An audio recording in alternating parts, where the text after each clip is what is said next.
ఆ కోర్టులో నేను దానికి సంబంధించి ఆ పిటిషన్ వేసుకొని అడ్వకేట్ తోటి if he knows that very clearly before going to that కోర్టులో ముందే అది అప్పీల్ వేసుకోవచ్చు కదా, ముందే అది వేసుకోవచ్చు కదా.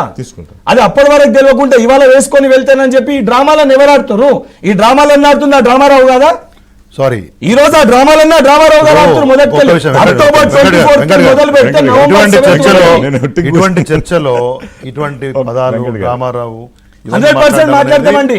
వారు మాట్లాడిన మాటలు వాళ్ళు యూజ్ చేసే మాట్లాడండి. చర్చలో నేను మీలాగా 100 మాట్లాడగలుగుతాను. నా సంస్కారం మాట్లాడిన పద్ధతికి 100% చూపించుకోండి. 100% సంప్రదాయం శాసన మండలి సభ్యుని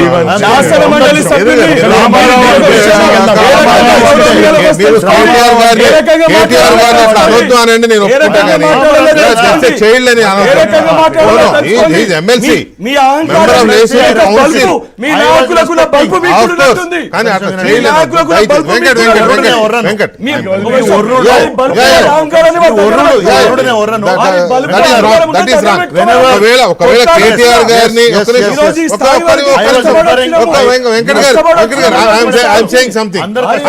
ఒక మాట చెప్తున్నా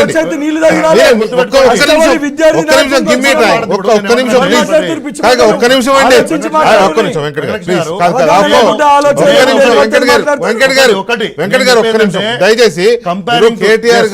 కేటీఆర్ గారిని ఒకవేళ ఆయన ఆ పదం వాడడం మీకు అబ్జెక్షన్ అయితే దాని గురించి మీరు అనండి, కానీ వ్యక్తిగతంగా ఆయన మీరు చైల్డ్ అనడం వెరీ అబ్జెక్షన్. తర్వాత ఆయన అన్నది మీరు అన్నారు కానీ వాళ్ళ సీఎం గారిని చిట్టినాయుడు అంటే మరి ఆయన కోపం రాదా?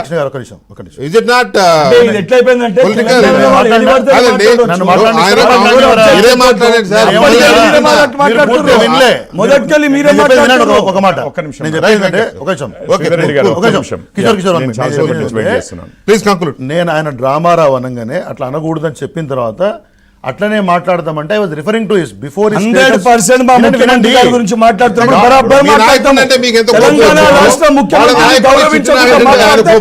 బరాబర్ అంట డ్రామాలు ఆడుతున్నారు కాబట్టి మోడీ గారు ఏమనంటే మోడీ గారు ఏమనంటే ఈయన కోపం రాదా? ఆయన ఒక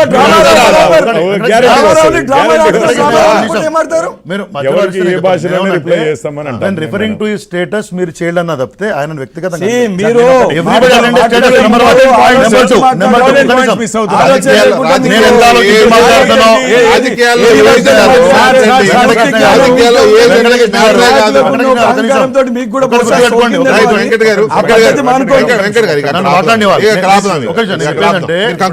ఎవరెంత ఆలోచించి మాట్లాడతామో ప్రజలకు చాలా దాని గురించి